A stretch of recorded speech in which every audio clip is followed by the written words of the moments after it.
Welcome back to Boilers and Beyond. I am your host, Jordan Jones. We're back here today for our final episode for the month of July, and it's unbelievable how fast the time has gone since this podcast got off the ground back during quarantine. With students preparing to return to campus in a few weeks, we are getting closer to football season. This is the time where I'm really feeling how weird it is to not have college football. Feeling normal this year. The Big Ten Media Days would have been this week under normal circumstances. So we'll spend today's show looking at some of the preseason preview magazines and what they have to say about the 2020 Purdue football squad. First, as always, we'll take a look at some news from this week in the world of the Boilers and beyond. So as many of you saw, I'm sure, on Twitter, in the Big Ten, both Michigan State and Rutgers have suspended their voluntary football activities due to high numbers of COVID-19 tests being positive. Obviously, this is not a good sign. That should also not come as a tremendous surprise. I think there is plenty of reason to be skeptical at this point about players' ability to follow the rules and the guidelines that have been laid out for them. You know, we're seeing it at the pro sports level with the Marlins blowing up positive tests, in the NBA with Lou Williams leaving for a funeral and ending up at an Atlanta strip club. Getting these athletes to follow the rules and regulations, especially right now when, you're in the dog days of summer. You've got students starting to migrate back towards campus, and you're not playing games anytime soon.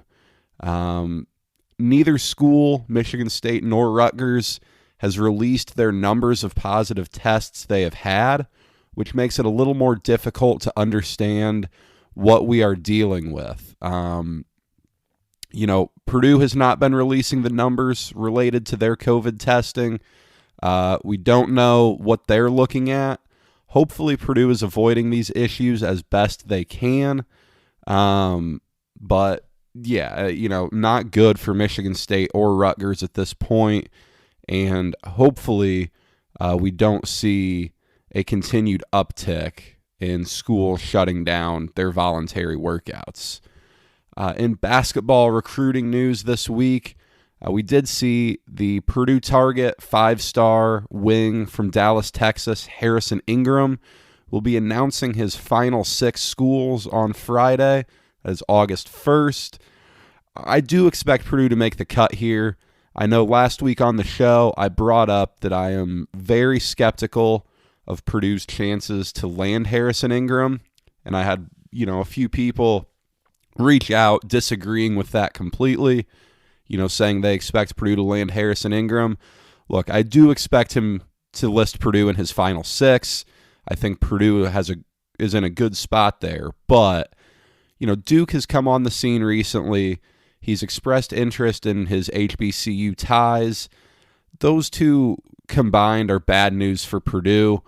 And, let's just point out here that Ingram he's announced a top 10. He's now cutting it to 6.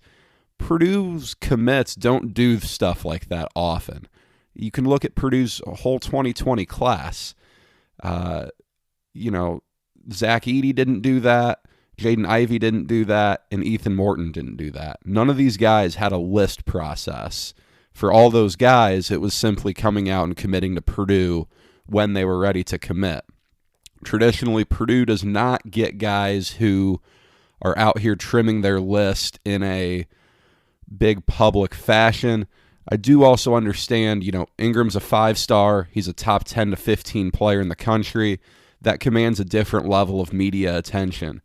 But just the handling of the recruitment here does not feel like something that's going to go Purdue's way. And should Duke come in with an offer, I do think that will likely knock Purdue completely out of the race. But Duke also has not offered yet.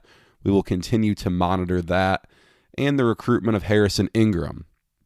Additionally, in the 2021 class, we see Blake Wesley, a 4-star guard from South Bend Riley High School, will be cutting his list in late August. He announced that on Twitter this past week. I do not believe he announced the number of schools he will be trimming his list to, but I would be very surprised if Purdue did not make the cut here. Purdue, again, should be in a good spot here with Blake Wesley. I am, again, a little bit skeptical here about Wesley coming to Purdue. I think, there's a decent chance, I guess. I think Archie Miller down at Indiana would really like Blake Wesley. I know Mark Turgeon out at Maryland has expressed strong interest. So, Purdue's going up against a couple of really good recruiters in Turgeon and Archie Miller. And it is worth pointing out, Purdue only has one scholarship remaining. And you have Harrison Ingram, Blake Wesley, and Trey Kaufman, all of which Purdue would love to have. So, who will come and get it first? Who knows? But it is worth pointing out that one scholarship remaining is very, very significant. Going back to football a little bit here, bouncing around today, the Pac-12, who is the only other conference that has officially announced they are only playing conference games, has started to lay out plans for a 10-game schedule of all conference games. It would begin in mid-September. They would delay the season by a couple of weeks and add some bye weeks in there for scheduling flexibility. And it is interesting. I haven't always thought of bye weeks, but looking at how baseball is already struggling a little bit and they're trying to play 60 games in 66 days, this adding in bye weeks for scheduling flexibility could be really big.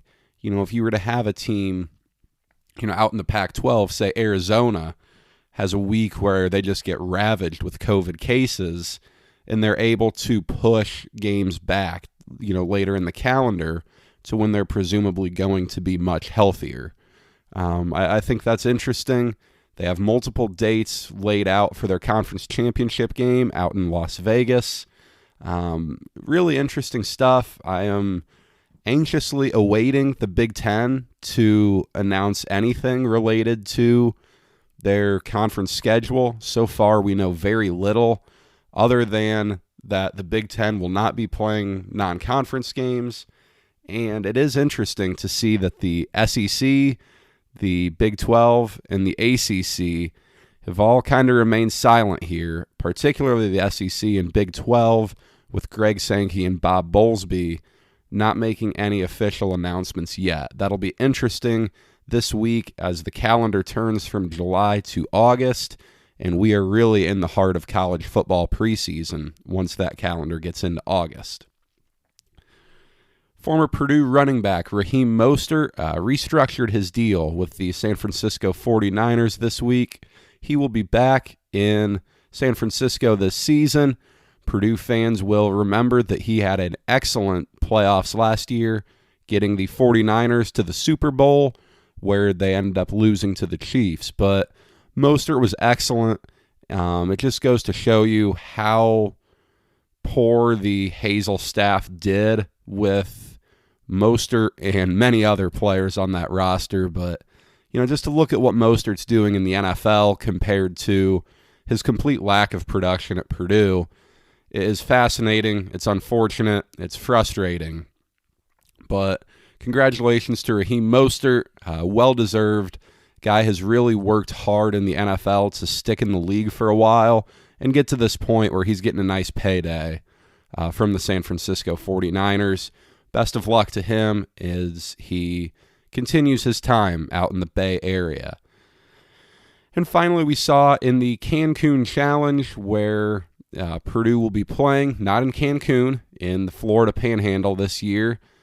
For the second straight year, Purdue will be playing their preseason non-conference tournament there.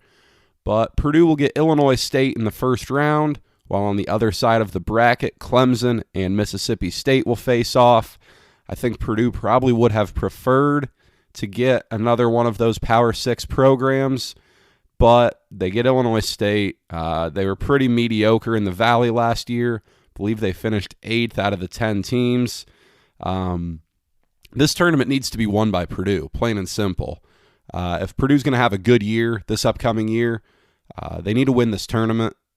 Clemson and Mississippi State are good teams. They're not great teams. They're inconsistent teams who don't often push the needle in college basketball the way Purdue does, having gotten to 3 Sweet 16s in the past 4 seasons. Purdue needs to win this tournament, and it will be a very good gauge early on as to how hard Purdue's players worked this offseason. Matt Painter is going to put them in position to succeed. It's a matter of whether the guys are ready to succeed or not. Now, today's main topic will be the college football preview magazines and what they say about Purdue. I may be in a minority here, but one of my favorite parts of the year is early June when the preview magazines are released. I can spend the summer reading those, getting ready for college football season prior to the mid-July, late July SEC media days, getting started and really starting the coverage of college football on a national level. I have 3 college football preview magazines in front of me when I was preparing for the show today. I had Athlon Sports, Street and Smith, and Phil Steele, all of their college football previews. I will be giving my thoughts on both their analysis of Purdue and their preview of Purdue, as well as the magazine as a whole. If you haven't yet, I highly recommend getting a hold of a college football preview magazine. A lot of these have a ton of information, pretty low price. It'll help you really prepare for the season once it begins, whenever it begins, especially for those of you like me who enjoy utilizing Indiana's gambling legalization and gambling on college sports. So we'll start off here with Athlon Sports. Nice thing, they give 2 full pages to each Power 5 program. Break it down into sections of offense, defense, special teams, and some final thoughts. You get a 2-deep depth chart, some advanced statistics. Athlon lists the entire 2020 recruiting class for Purdue. Has key losses and key returning players on both sides of the ball, offense and defense. And then also they have the best feature in any college football magazine, and I will wrap up the Athlon analysis with that. But Athlon predicts Purdue to go 6-6 overall and 3-6 in the Big Ten. This was printed before the Big Ten's announcement that conference games would only be played. So kind of disregard the 6-6, 3-6. That won't be the final record for Purdue, but it does give you a good idea of what the magazines think of Purdue this year. That's kind of the way I look at it, because even with the delayed schedule and the Big Ten only schedule, we can look at their prediction of 3-6 in the Big Ten and say, okay, they really have Purdue struggling. You see that as they have Purdue 5th in the Big Ten West, preseason projected, along with an appearance in the Cheez-It Bowl. My only comment on this is that beating Memphis, Air Force, and Boston College in 3 straight weeks would have been really, really difficult. I get it. When you predict these games, sometimes you just have to predict who's going to be the outright favorite. But that would have been a really that would be a stretch for Purdue to win all 3 of those games 3 weeks in a row. And they start off their analysis of Purdue with a stat that, I'd kind of forgotten. I guess I hadn't necessarily thought about, but Purdue is 6-12 since they upset Ohio State on that fateful night of October 2018. That's kind of fascinating to me. To only win 2 games the rest of that season and then to win 4 last year, it does cause a little bit of hesitation in terms of optimism of Purdue. Then again, last year, injury ravished. Do what you may with that stat, but it is interesting to me. That's something that jumped out as I was reading this preview early on. And as with everyone else that you will find, Athlon is very high on Purdue's receiving core. A little bit doubtful on the rest of the offense, though. They point out a lot about the 3-man quarterback competition and not necessarily sold on a single quarterback. I get it. I think there are reasons to be doubtful. There are also reasons to feel really good about Purdue's quarterback competition. I think this is truly a competition where your outlook is really going to depend on how you feel about this quarterback competition. Purdue definitely needs to improve after finishing last in the conference in rushing yards per game. Athlon's all over that, completely agree. And senior left tackle Grant Hermans is the only offensive lineman who was name dropped in the preview column, should I say. I think that is also probably pretty fair. Purdue did not have a good offensive line last year. Hermans is by far the best returnee on that line. And as you go to the defensive side of the ball, Athlon is very encouraged with Lorenzo Neal and George Karlaftis on the defensive line, and they do question the linebacker group quite a bit. You have DeMarcus Mitchell, the junior college transfer. You have Derek Barnes, who is switching from defensive end from defensive end to linebacker. We will see what that linebacker group looks like, and it'll also be interesting to see if Bob Diaco goes with a 3-4 front, as he is like to do at so many of his stops along the way, despite the fact that linebacker is Purdue's weakest position group on defense. Athlon is incredibly confident in the DB group, pointing out a ton of names in here. I'm right there with them on this. They're very high on sophomore corner Corey Trice. Like that a lot. Completely agree.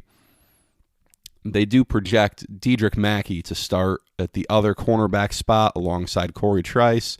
This was published before the addition of Iowa transfer DJ Johnson, so I don't know necessarily what Athlon thinks between DJ Johnson and Dedrick Mackey, but that's sometimes the danger of print media, is you can send something to the publisher one day and the very next day something comes out that makes it obsolete. But there are a ton of options at safety. Athlon points out Cam Allen, Simeon Smiley, Tyler Coyle, and Brennan Thieneman as potential options at safety. I think Cam Allen is for sure going to start there. You may have a little bit of discussion on who starts at the other safety spot. I am a little bit surprised to not see a Marvin Grant mention in there. I think he is really, really a strong player for Purdue. Probably would have gotten some reps as a true freshman last year had he not gotten hurt. I do expect him to get some time in the defensive backfield this year and make an impact for Purdue. And I do think Tyler Coyle and Cam Allen deserved a little more analysis. I think they're going to be pretty good defensive backs for Purdue this year. Cam Allen has a very bright future in West Lafayette, just going to be a true sophomore this year, whereas Tyler Coyle is a fifth year, but could really end his career well in the Big Ten, coming from UConn to West Lafayette. I am glad that Athlon gave some attention to the special teams, because this was an area Purdue really struggled last year. The punting game was really a weak area for Purdue. Brooks Cormier needs to be a lot better than he was last year. They did give some love to the new special teams coach, Marty Biaggi, who comes to West Lafayette from University of North Texas, where he was the special teams coach there. Athlon points out as well that Purdue needs the return game to be better. They do obviously look at Rondale Moore as someone who could help that quite a bit. But even when Rondale Moore was healthy for the first 3 games last year, Purdue's return game was not great. I remember a muffed punt from Rondale Moore in the season opener at Nevada. That needs to be cut out. Hopefully Marty Biaggi can make some strides with Purdue's special teams unit and get them a little bit better and, in the top half of the Big Ten in special teams maybe.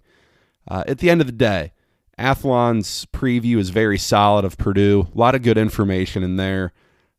Some of the features on the side are really nice. They provide some good info. And the best part of the Athlon magazines, and the main part of Athlon magazines that keeps me buying them every single year, is that when they preview a team, there is a section on the page where they get comments from opposing coaches within that conference about that program. So for Purdue, they ask other Big Ten coaches what they think of Jeff Brom, reported anonymously in the magazine.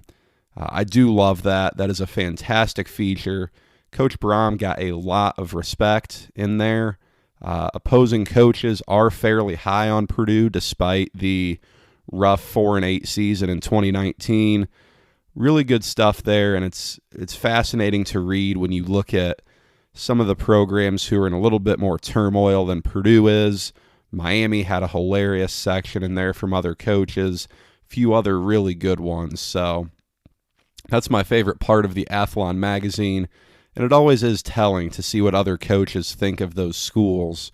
You know, the guys who are in the industry, in there every single day, they're not wrong too often about these other programs. So hats off to Athlon for that great section there. I appreciate that, and we'll keep buying the Athlon magazine as long as that section stays.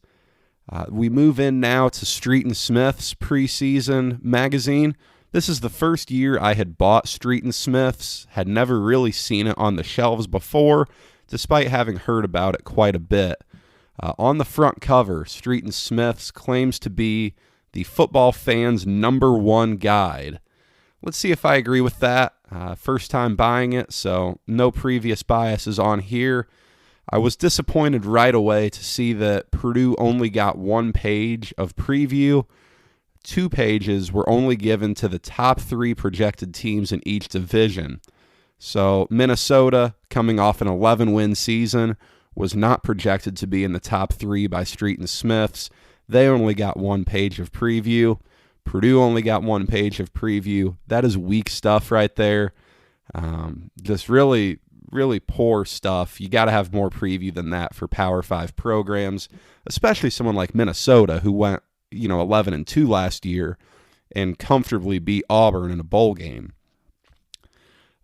Similar to Athlon, Street and Smith projects Purdue 5th in the Big Ten West, has Purdue going to the Belk Bowl down in Charlotte. That is now the Duke's Mayo Bowl. They don't preview the record, which, again, I think that's kind of weak. I think you can at least put a record out there. If you're going to be predicting a bowl game, 6-6, I would assume, if you're going to have them 5th in the Big Ten West. The page of the preview for Purdue is divided into 3 columns. Only one of those columns is analysis of the team. Pretty disappointing there. Not broken down into offense and defense, just a little bit of preview right up there.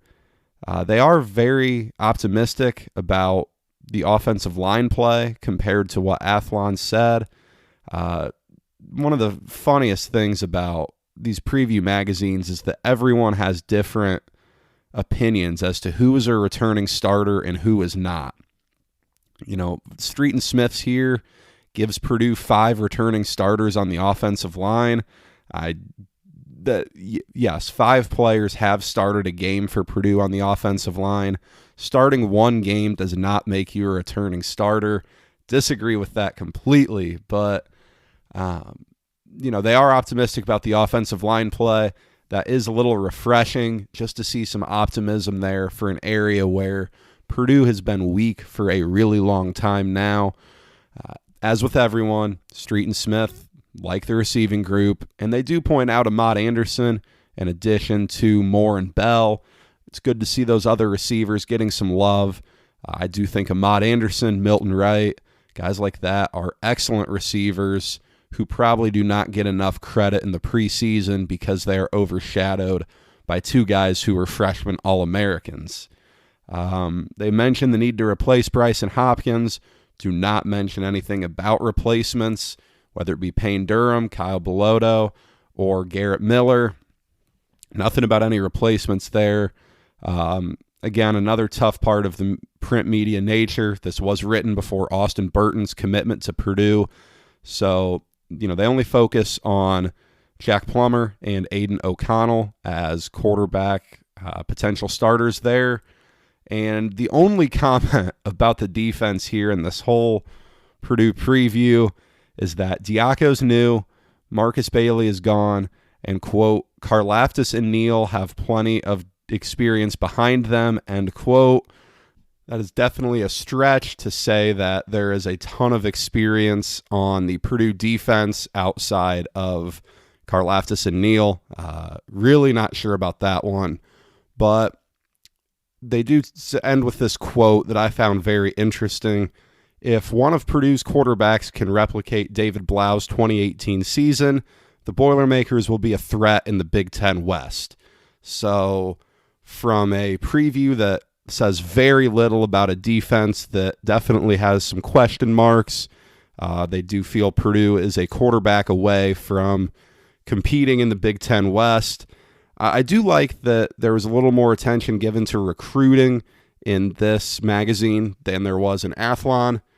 They list some of Purdue's bigger recruits, the two Michigander wide receivers, Malik Carr and Abdur Rahman Yassin, looking at running back Tyreek Murphy, quarterback Michael Alamo, and defensive linemen Greg Hudgens and Bryce Austin.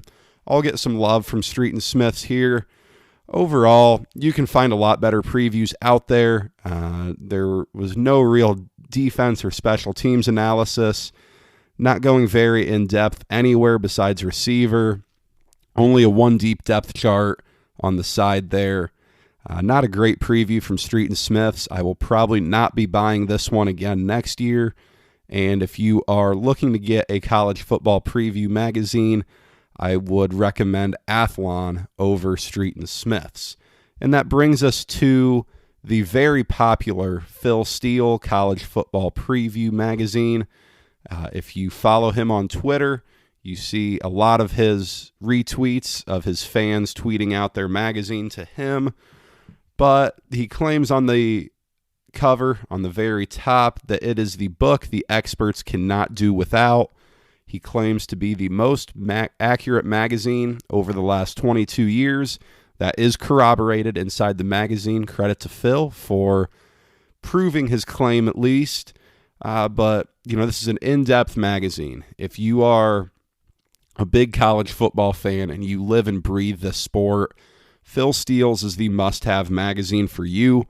There are 353 pages of analysis in this magazine. Very little wasted space. You will see a ton of words abbreviated so that more words can fit on a page. Just great stuff from Phil there. And his very popular most improved teams list, or his list of surprise teams, Purdue does not appear on either of those. They just missed the cut on Phil's most improved list. And Purdue is left out of Phil's preseason top 40. So not great stuff from Purdue to start there. Phil does give Purdue the fourth best wide receiver unit in the nation. I think that's very fair. Everyone is very high on this Purdue receiving group with Rondale Moore, David Bell, and a plethora of talented but a little less experienced receivers behind them. Going into the Big Ten preview, Phil has Purdue finishing 6th in the Big Ten West, above only the Fighting Illini. Still says he expects Purdue to finish in a bowl game, which was interesting to me. Finishing 6th in the conference and going to a bowl game, that's a little interesting. But that obviously, again, was before the Big Ten went to conference games only.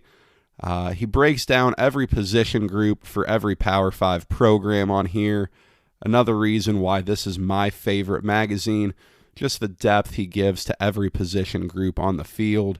He does call this a true three-man quarterback competition with the quote in there, "Don't be surprised if Burton starts." I kind of agree with that. For some reason, I don't know why, but the further we get removed from last year, the more confident I am in Plummer and Burton.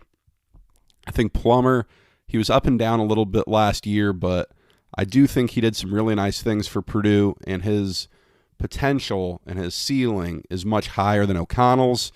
And I'm just so fascinated by Burton because he's played so little college football.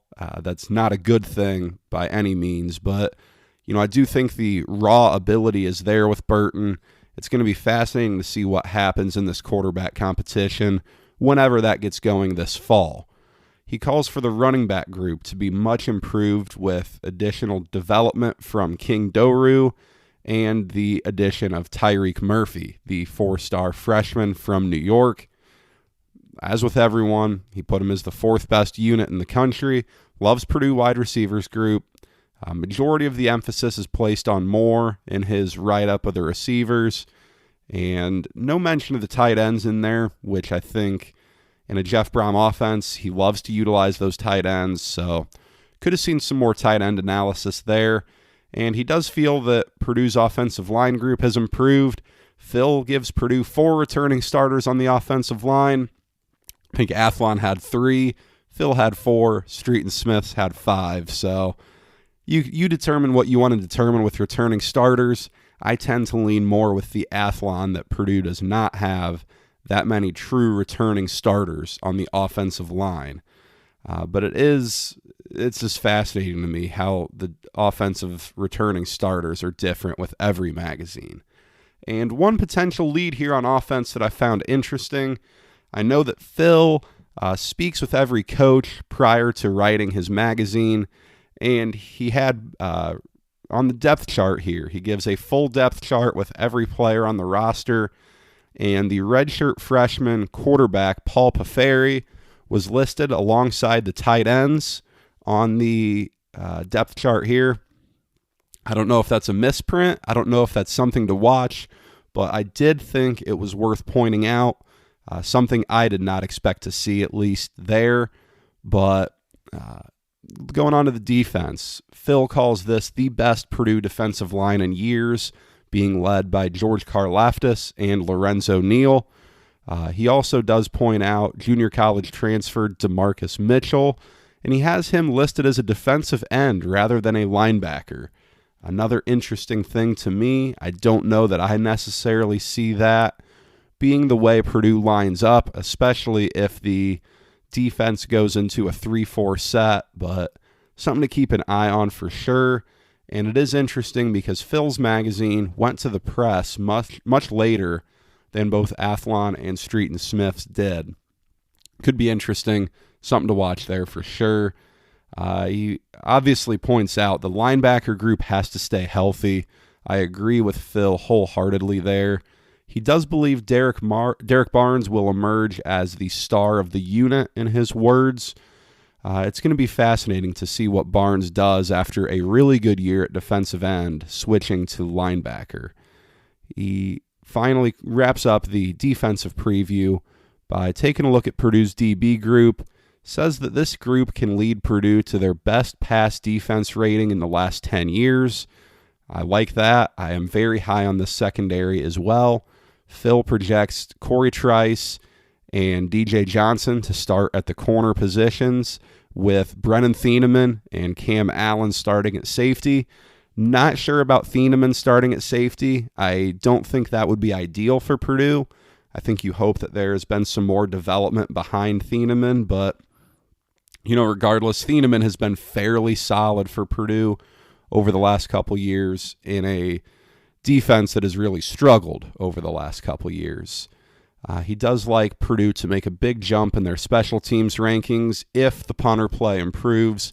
Again, we've seen it in a couple magazines here. Some pressure on Brooks Cormier to be better. Zach Collins is not the ideal punter. Brooks Cormier is the guy you want. He's got a bigger leg, but can he be consistent this year in pinning opponents deep and helping out Purdue's defense?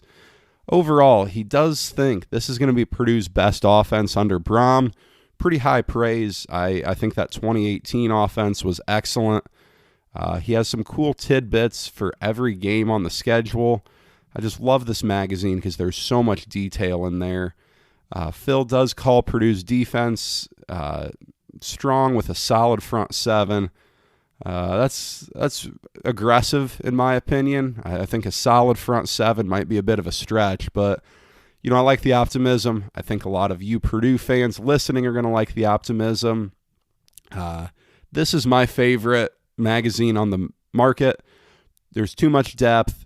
Now, if you're buying it the first time, it might be a little overwhelming. This is jam-packed with information, tons of good stuff, but it's tough to read at times just because of how much info is packed in there. But if you want the best preview possible for college football season. Get a copy of Phil Steele's magazine. I also, though, get Athlon every year. The opposing coaches section alone makes Athlon worth the money. And Athlon's got good stuff, too. Don't get me wrong there. I can say confidently, though, I will not be buying Street and Smiths again. And I stopped buying Lindy's a few years back. That one just didn't give me as much preview as I was wanting. So Athlon, Phil Steele, the way to go. Look, all three of these magazines reveal one very common truth. Purdue has a very good coach, but it's a really tough time to be in the Big Ten West. You know, this is a league that's going to be very deep, both this year in the 2020 season and beyond into the foreseeable future. There aren't any programs that you can look at in the West and say, I don't see a path to a bowl game for them this year. You know, Wisconsin's been in the top tier for a few years. I shouldn't say a few years, for a decade now. But everyone else is charging up behind them. There's no fluke teams in this division. Everyone's going to be strong. Purdue is lucky to have Jeff Brom at this point because he's going to keep them competitive at absolute minimum in the division. I think Jeff Brom has a really high ceiling at Purdue in the Big Ten West, but it is a deep, deep division, probably as deep of a division as you're going to find in college football from top to bottom. There is no Arkansas like there is in the SEC West. There is no Rutgers like there is in the Big Ten East. This is a top-to-bottom division filled with bowl game caliber teams. The offensive line's a concern. I do think it's awesome to see Purdue's wide receiver group getting the love they deserve. Really cool stuff and really good recognition for a Purdue offense that takes so much pride in the ability to put up points and put up points fast. The secondary did not get enough love, in my opinion, from anyone besides Phil Steele. But, you know, there's plenty of reason to doubt the secondary after, you know, Purdue's defense just wasn't great last year, either defending the pass or the run. Purdue didn't get off the field very much, and they need to be better this year. I believe they will be. And finally, the one takeaway from all of these preview magazines, and I've had this opinion for so long now, scheduling this difficult non-conference schedule is a colossal mistake that Purdue is going to continue to make every single year. Purdue got lucky that the non-conference games got canceled this year. You know, for an up-and-coming program, Purdue is still up-and-coming. It is a terrible thing for your image to lose to a group of 5 opponent. So what does Purdue do? They schedule 2 group of 5 opponents that won 11 games last year. Yes, I know these games are scheduled far in advance. Still, you do not schedule these teams. Purdue cannot afford a loss to Memphis. Purdue cannot afford a loss to Air Force. When people look at the scores on a Sunday and see that Purdue lost to Memphis, they don't look at that and say, oh, well, you know, Memphis is one of the better teams in the American. No, they go a Power 5 team lost to a Group of 5 team. That is an image Purdue cannot afford to have in a time where they're trying to build a program and they just had a rough year last year. Purdue got fortunate to not have to play that game because regardless of whether Purdue won or not, Memphis was going to come into Ross-Ade Stadium and put up a ton of points on Purdue. Air Force, who knows? They lose a ton. The option is tough to stop, though. There's a reason Purdue doesn't play Navy and Army. There's no reason to play Air Force as well. Purdue got very, very fortunate to not play that non-conference schedule this year.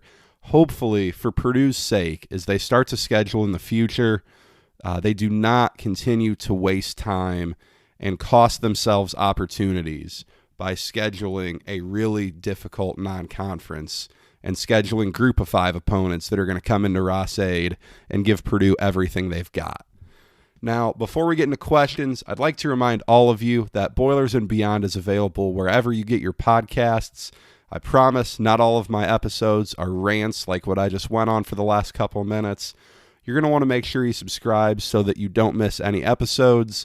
If you like what you're hearing today, give us a 5-star review. Please, we'd appreciate that. Give the show a tweet. We're on Twitter at Boilers Beyond. Let us know what you thought of today's program. We always love the audience participation, and we give back to that every week here at the end where we take questions from the audience. First question on Twitter from Dan Jenkins. He wants to know how I would rank Purdue's wide receivers 1 through 8, including the incoming freshmen. This is a really good question. We've spent so much time today on the wide receiver group depth, and it's time to give some love to guys besides Rondale Moore and David Bell. Those are my 1 and 2 in that order, Moore then Bell. At number 3, I will go with Ahmad Anderson Jr. Thought he did some really nice things for Purdue last year in the passing game. I expect him to have an increased role this year, likely as the second outside receiver alongside David Bell with Moore at the slot. At number 4, I will go with Milton Wright. Did not have the freshman campaign I think he wanted. He came in with quite a bit of fanfare and, didn't necessarily shine all the time, but I do think Milton Wright's got a great career ahead of him in gold and black, and I'm very excited to see what he does this year. At 5, I will go with Purdue's top recruit from the 2020 class, true freshman wide receiver Malik Carr. Just has so much to offer Purdue right away as a 6'4", 6'5" receiver on the outside. Very good athlete, very big body. He's 6'4", 6'5", his weight pushing over 230, and he can run. That weight isn't holding him back at all. Malik Carr is going to be a guy who you could see having a season the way maybe the way David Bell did last year, should some injuries happen in front of him. Carr is going to be exciting to watch in gold and black. At number 6, I'll go with a player who redshirted last year. I'll go with Mershawn Rice. I think he's going to be another guy on the outside who can do some good things for Purdue. Purdue's going to want to have these guys on the outside be able to put up some numbers. They need guys they can go to in goal line situations on the outside, catch some jump balls, catch some 50-50 balls. That's where I think Rice comes into play. At number 7, I know Dan probably isn't going to like this answer, but I'm going to go with Jackson Anthrop. I'm a fan of Jackson Anthrop. He has been so consistently solid for Purdue over 3 years. He was the leader in receptions as a freshman in 2017, and then Rondale Moore comes in 2018, and Anthrop struggles to see the field. But even after Moore got hurt last year, Anthrop gets a good amount of playing time out at slot receiver, and he was fairly productive for Purdue last year. I will give the senior, the West Lafayette native, some credit there. Hopefully this year he can get some snaps, get some catches, maybe get in the end zone a time or two to really go out strong with his time in gold and black. And then at number 8, there's so many options I can put there. I'll give Jared Sparks the nod, another guy who's been around for all 4 years of the Brom era now, switched from quarterback to receiver. Sparks did deal with some injury problems last year, didn't see the field much, but I'll just put someone with experience at that number 8 spot. There are some really good players, not in that top 8. You look at TJ Sheffield, you look at Marcellus Moore. Those guys are going to be speed demons on the slot and in the return game for Purdue. You look at Abdur-Rahman Yassin, who was a 4-star recruit that Purdue got to flip from Northwestern at the 11th hour. Great receiving group in West Lafayette this year. Great question, Dan. Thank you for that. That's how I would go with the top 8, though. Brian wants to know, what Purdue game led to the most future Boilers coming into the world? I'm going to go 2000 Ohio State. Such a big win for Purdue at that time. Nationally televised games meant something a little different back then, with Brent Musburger on the call in West Lafayette and his classic Holy Toledo call. Drew Brees to Seth Morales, as many of you know. One of the biggest moments in Purdue football history, and really put Purdue in the conversation to going to the Rose Bowl that season. Finally, our last question coming in on Twitter this week from Sam.